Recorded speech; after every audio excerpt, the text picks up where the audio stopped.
आंदोलन का सामान्यतया वर्णन करते हुए चंपारण आंदोलन की विशेषता गांधी जी के हस्तक्षेप की विवेचना करें।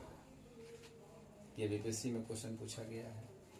यदि सीधे यह प्रश्न रहता है तो इस प्रश्न को आखिर लिखा गया क्या सब लिखा?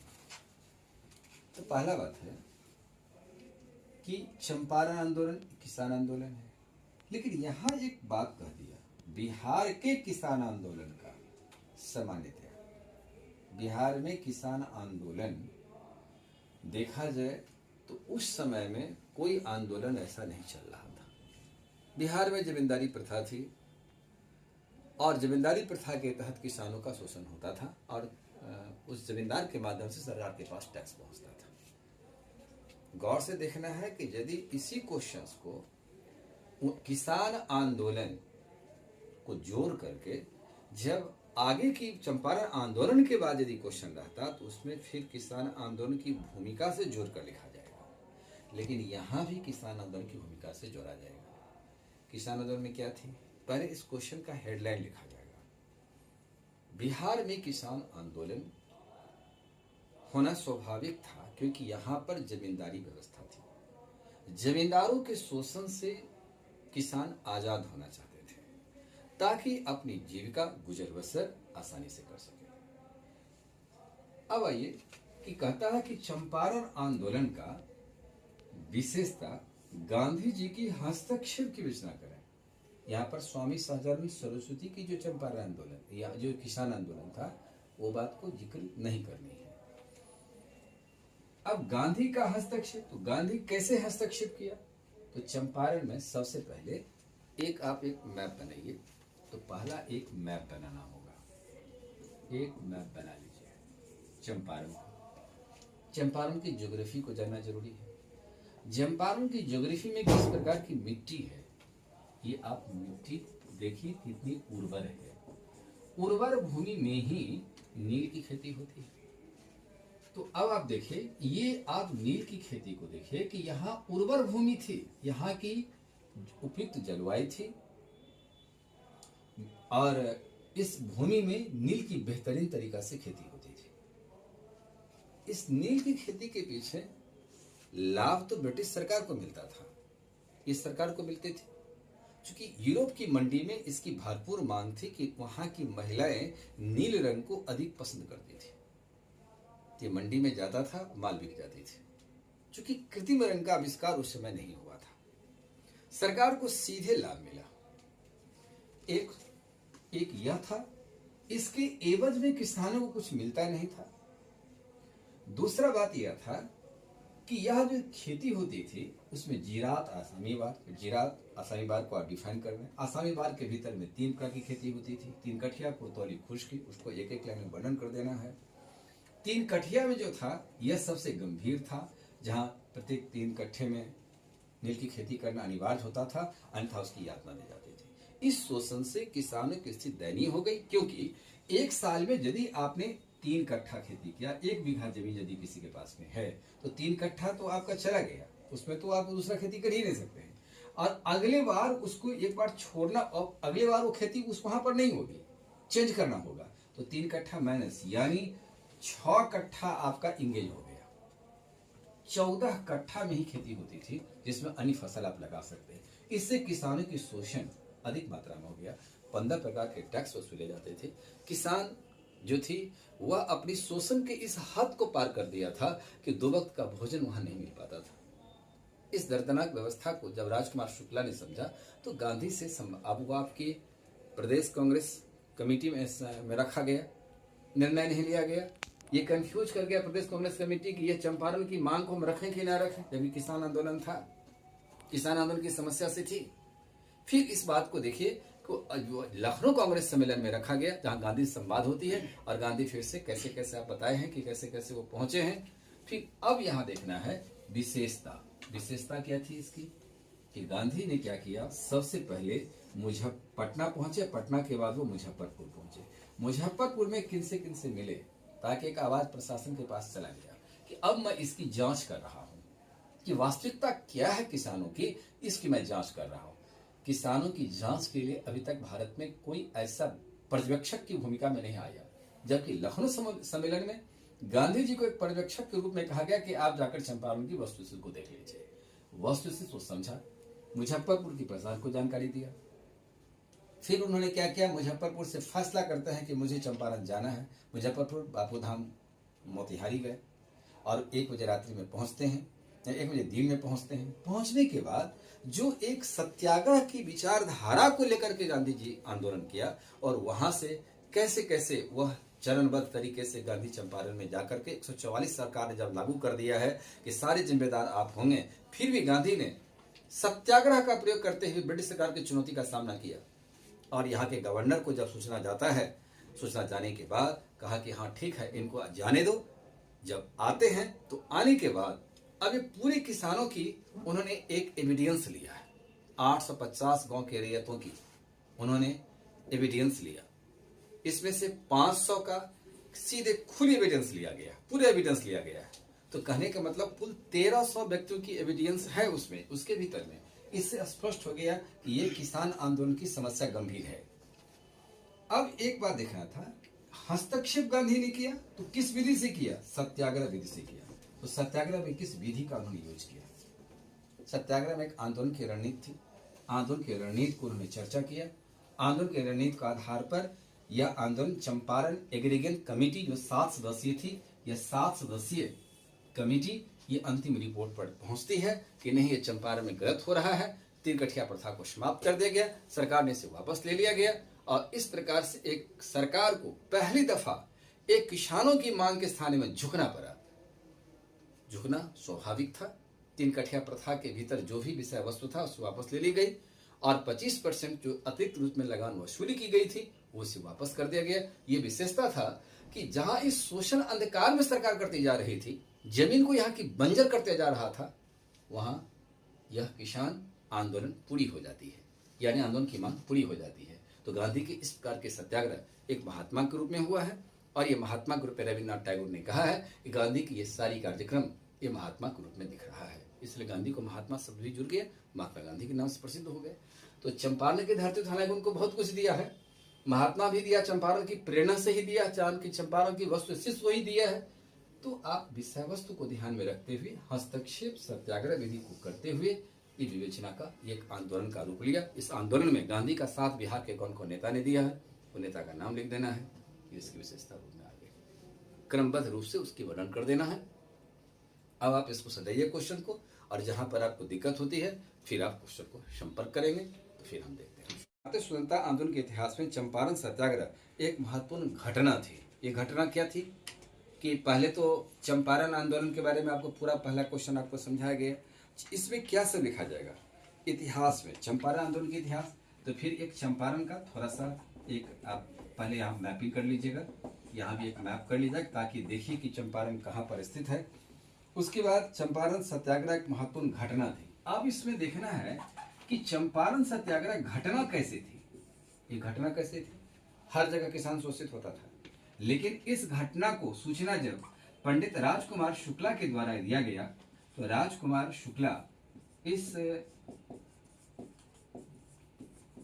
इस आंदोलन को आगे बढ़ाते हुए गांधी संपर्क स्थापित करते कैसे कैसे फिर गांधी चंपारण चले जाते हैं और 7 सदस्यीय कमेटी कैसे गठन होता है और 7 सदस्यीय कमेटी की रिपोर्ट के आधार पर यहाँ जो 3 कठिया प्रथा थी उसको खत्म कर दिया गया, चंपारण आंदोलन समाप्त हो गया।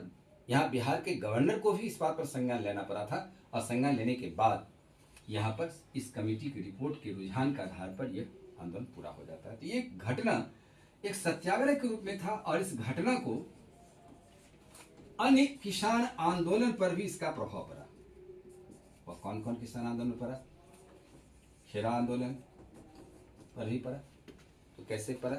और किसानों में सक्रियता बढ़ी और इसी बिहार की धरती पर पटना में ही स्वामी सहजानंद सरस्वती थे और सरस्वती जी भी प्रेरणा से ग्रहण लेते हुए वह आगे की ओर अखिल भारतीय कांग्रेस किसान आंदोलन का लखनऊ में वह गठन किया और किसान आंदोलन इस प्रकार से अपनी आज़ादी की ओर आगे बढ़ने लगा। तो सभी आंदोलन पर इसका प्रभाव पड़ा और सत्याग्रह उनका एक निर्णायक बिंदु बन गया।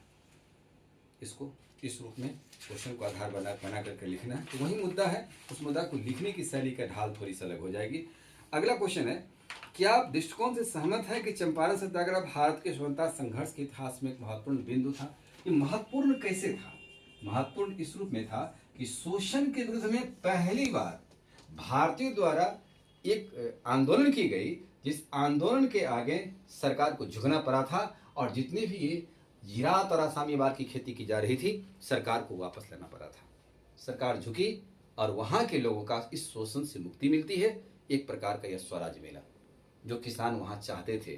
किसान इसी स्वराज की बात कर रहा था जो चंपारण की जनता को सबसे पहली बार मिला। यह स्वतंत्रता संघर्ष के इतिहास में एक महत्वपूर्ण बिंदु था। इसका अन्य आंदोलन पर भी प्रभाव पड़ा। ये प्रभाव कैसे कैसे पड़ा, उस प्रभाव को आपको दिखा देना है, जिसमें किसान आंदोलन पर प्रभाव पड़ा, राष्ट्रीय आंदोलन पर प्रभाव पड़ा। और राष्ट्रीय आंदोलन में जहाँ दिखाना है कि गांधी जी ने खिलाफत आंदोलन में भी इसी सत्याग्रह बिंदु को उन्होंने सहारा लिया, असहयोग आंदोलन को राष्ट्रीय आंदोलन में कन्वर्ट किया और उसके बाद गांधी सविनय आंदोलन, भारत छोड़ो आंदोलन की रणनीति इसी प्रकार से बनाया। इसलिए चंपारण सत्याग्रह एक निर्णायक बिंदु पर खड़ा था। बात क्लियर?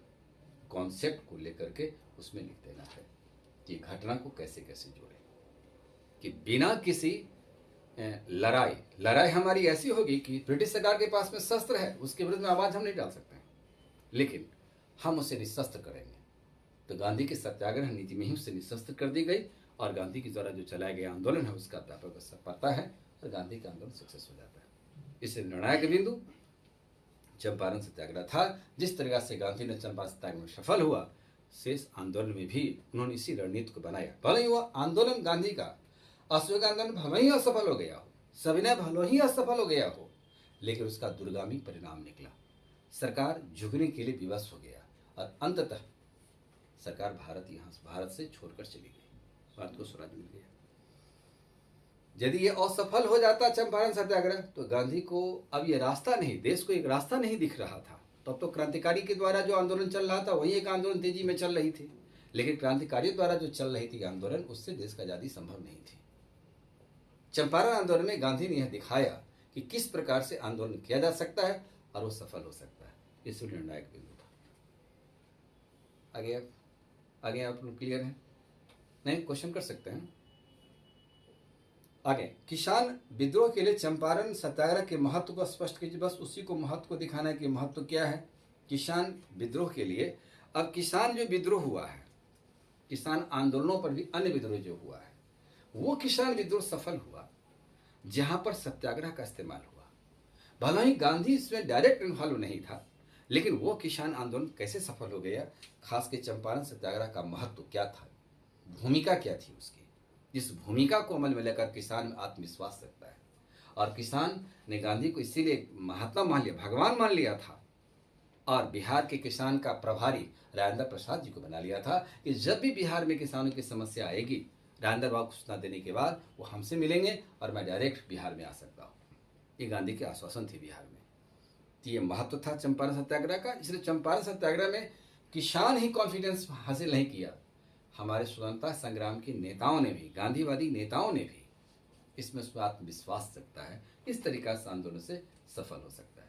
इसलिए कांग्रेस ने यदि किसी आंदोलन का विरोध कर रहा कि नहीं चलेगा गांधी जब ये आंदोलन, कहा कि नहीं, आंदोलन चलने का वक्त यही है। भारत छोड़ो आंदोलन उसकी गवाह बनी। मैं कांग्रेस से, देश की एक मुट्ठी बालू से कांग्रेस से बड़ा आंदोलन खड़ा कर सकता हूँ। पट्टा विस्तार रमैया ने कहे हैं, मैं जब भाषण 45 मिनट का सुना गांधी जी का, तो लग रहा था कि ये पैगंबर का भाषण है। तो गांधी का प्रभाव तो हर जगह दिखाई पड़ा है। गांधी एक नेता बन जाते हैं, नेता बनने में चंपारण सत्याग्रह था। तो ये महत्व कैसे था, तो इस इतने शोषण को उन्होंने रास्ता दिया और मांग पूरी हो गई। अगला क्वेश्चन था, बिहार में चंपारण सत्याग्रह कारण और परिणाम। क्या कारण था, वो कारण को आप पॉइंट में लिख लीजिए।